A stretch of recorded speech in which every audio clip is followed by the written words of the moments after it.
ഒരുപാട് മാറ്റങ്ങൾ ഉണ്ടായിട്ടുണ്ട് കേട്ടോ. ഒരുപാട് മാറ്റങ്ങൾ. ഇന്ന് കഴിഞ്ഞ ദിവസം ഇവിടെ ഒരാൾ വന്നപ്പോൾ എന്നോട് പറഞ്ഞു, ഒരുപാട് മാറ്റങ്ങൾ ഇവിടെ തന്നെ ഉണ്ടായിട്ടുണ്ട്. ഇവിടെ എന്ന് വെച്ചാല് ഈ നാട്ടിലുണ്ടായിട്ടുണ്ടെന്ന് പറഞ്ഞു, പിന്നെ കേരളത്തിൽ ഉണ്ടായിട്ടുണ്ടെന്ന് പറഞ്ഞു, കേരളത്തിന് പുറത്തുള്ള എടുത്തും ഉണ്ടായിട്ടുണ്ടെന്ന് പലരും വന്ന് പറയുന്നു. അപ്പൊ ഇവിടേക്ക് വരുന്നവരൊക്കെ പറയുന്നത് ഈ നാട്ടിലുള്ളവർക്ക് ഒരുപാട് മാറ്റങ്ങൾ ഉണ്ടായിട്ടുണ്ട്.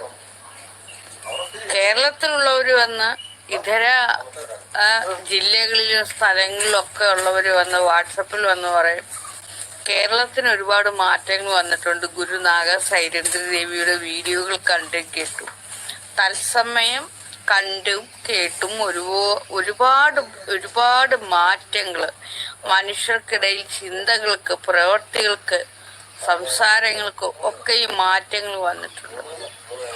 കേരളത്തിന് പുറത്തുള്ളവരും അകത്തുള്ളവരും ഇന്ത്യക്ക് വെളിയിലുള്ളവരും വെളി രാജ്യങ്ങളിലുള്ളവരും ഒക്കെ തന്നെയും ഇക്കാര്യം എന്ന് പറയുന്നു. ആ മാറ്റം ഉണ്ടായിട്ടുണ്ടെങ്കിൽ ഗുരുനാഗ സൈരന്ധ്രി ദേവി അതിനൊരു നിമിത്തമായിട്ടുണ്ടെങ്കിൽ, കാരണമല്ല നിമിത്തം ആയിട്ടുണ്ടെങ്കിൽ അത് നല്ല കാര്യം തന്നെയാണ്, നല്ല കാര്യമാണ്. പക്ഷെ അതിൽ ആർക്കാണ് മാറ്റം സംഭവിച്ചത്? ആര് സ്വയം മാറിയപ്പോഴാണ്? നാഗ മാറിയതല്ല, അവരുടെ ചിന്തകൾക്കും പ്രവൃത്തികൾക്കും ഒക്കെ മാറ്റങ്ങൾ ഉണ്ടായി. അപ്പൊ അതിന്റെ ക്രെഡിറ്റ് എല്ലാം രണ്ടു കൂട്ടർക്കും തുല്യമാണ്. നാഗയ്ക്കും ആ മാറ്റത്തിന് വിധേയമായ വ്യക്തികൾക്കും തുല്യമാണ്. തുല്യമായിട്ട് അതിനെ പങ്കിടുക, അല്ലാതെ ഒരാള് വലുത് ഒരാള് ചെറുത് അങ്ങനെയല്ല, തുല്യമായിട്ട് പങ്കിടുക. അത് മാത്രമല്ല, ഞാൻ ലൈവ് വീഡിയോ ചെയ്ത് കഴിഞ്ഞതിന് ശേഷമാണ്, തത്സമയത്തിൽ എല്ലാം തുറന്നു പറയുന്നതിന് ശേഷമാണ് നിങ്ങൾക്കൊക്കെ തന്നെ കൂടുതൽ കാര്യങ്ങൾ കൃത്യതയോട് മനസ്സിലാക്കാൻ കഴിയുന്നത് തന്നെ.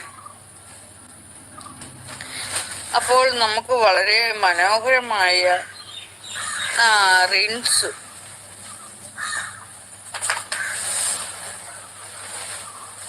റിൻസ് ഒരു കുഞ്ഞ് തുക അയച്ചിട്ടുണ്ട്.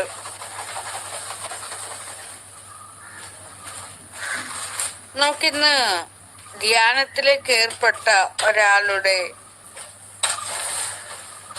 ഒരു വോയിസ് സന്ദേശം ഒന്ന് കേൾക്കാം.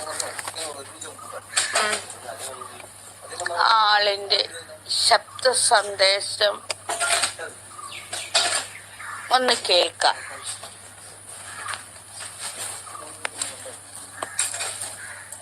നമുക്കല്ല, എനിക്കാണ്, ഞാനാണ് കേൾക്കുന്നത്. എനിക്ക് ശബ്ദ സന്ദേശം അയച്ചു തന്ന് ഞാനിത് കേൾക്കുക. എനിക്ക് വേണമെങ്കിൽ നിങ്ങൾ ഇത് വീഡിയോ ഓഡിയോ സന്ദേശം അതില് അപ്ലോഡ് ഒന്നും ചെയ്യണ്ട. പക്ഷെ അത് കേൾക്കുന്നു, ഞാനത് കേൾക്കുന്നു. കാരണം എനിക്ക് വന്ന ശബ്ദ സന്ദേശം ഞാനാണ് കേൾക്കുന്നത്. ഞാനതൊന്ന് ഇടാൻ പോകുന്നു. രജനിയ കുറെ നാളായി മെസ്സേജ് കേട്ടിട്ട് നാഗയ്ക്ക് വയ്യാതിരുന്നിട്ട് ഞാനൊന്നും തിരക്കില്ലല്ലോ. ഞാന് വീട് മാറുന്നതിന്റെ സാധനങ്ങൾ വിളിക്കപ്പെടുന്നതിന്റെ തിരക്കിലായിപ്പോയി. ലൈവ് ഒന്നും കാണാനൊന്നും പറ്റിയില്ലായിരുന്നു. നാഗെ വയ്യാത്തത് തിരക്കാത്തത് കാരണം ഞാൻ എന്റെ പനി പിടിച്ച് എഴുന്നേക്കാൻ വയ്യാത്ത അവസ്ഥയല്ല. ഇന്നലെ രാത്രി മുത്തുനാഗയോട് സോറി പറഞ്ഞു. ഇന്ന് മെസ്സേജ് ഇടാതിരിക്കാൻ പറ്റത്തില്ല. അതുപോലെ എനിക്ക് മനസ്സിന് ഒരു അസ്വസ്ഥത. ഇടയ്ക്ക് ഇപ്പോഴും ഞാൻ കണ്ടായിരുന്നെന്ന് പ്രാർത്ഥിക്കുകയും ചെയ്തു, നാഗയുടെ അസുഖമൊക്കെ മാറണേ. പക്ഷെ എനിക്കൊന്നും ഗൂഗിൾ പേ ചെയ്യാനോ ഒന്നും പറ്റിയില്ല. ഞാനൊരു വീട്ടമ്മ, എനിക്ക് ജോലിയൊന്നും ഇല്ല. പിന്നെ എന്റെ ഹസ്ബൻഡ് എന്റെ കയ്യിൽ നിന്ന് നാഗയ്ക്ക് ഇടാനെന്നും പറഞ്ഞു ഞാൻ വീട്ടിൽ ജോലി ചെയ്തു തരുന്നത്. എന്റെ ഹസ്ബൻഡ് പറഞ്ഞു പൈസയൊക്കെ വാങ്ങിച്ചിട്ട് ഗൂഗിൾ പേ ചെയ്യിപ്പിച്ചിട്ടാണ് ഞാൻ എന്തെങ്കിലും നാഗയ്ക്ക് ഇട്ടായിരുന്നത്. ധ്യാനം ചെയ്യാതിരിക്കാൻ പറ്റുന്നില്ല. കണ്ണടച്ചു കഴിഞ്ഞ് എന്തൊക്കെയോ ഭയാനകമായ ഒരു എനിക്കറിയത്തില്ല എന്തൊക്കെയാണെന്നും. നാവ് എന്നെ ഒന്ന് അനുഗ്രഹിക്കണേ നാവെ. ധ്യാനം ചെയ്യണം എനിക്ക്. മനസ്സിന് വല്ലാത്തൊരു വേദനയാണ് ഈ മെസ്സേജ് ഞാൻ ഇടുന്നത്. വയ്യ, എനിക്ക് തീരെ വയ്യ.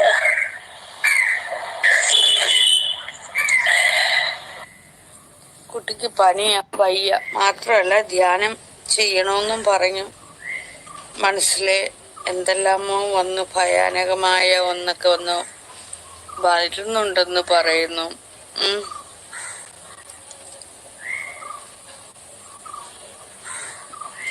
രജനി സുനിൽ മോളെ ഗൂഗിൾ പേയിലേക്കൊന്ന് വരുമോ? കാരണം രജനി എന്നുള്ള പേര് ഒരുപാട് പേരുടെ പേരുണ്ട്. ഇപ്പൊ ബിന്ദു, രജനി, മഞ്ജു,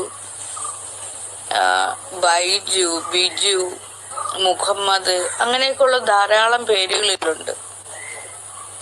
അപ്പൊ ഇത്തരത്തിലുള്ള പേരുകള് ഒരുപാട് ആളുകൾക്കുണ്ട്. അപ്പൊ അതിലേതാണ് രജനി എന്ന് എനിക്കറിയാൻ കഴിയില്ല. മോളേതാണ് അതിലെന്ന് എനിക്കറിയാൻ കഴിയില്ല.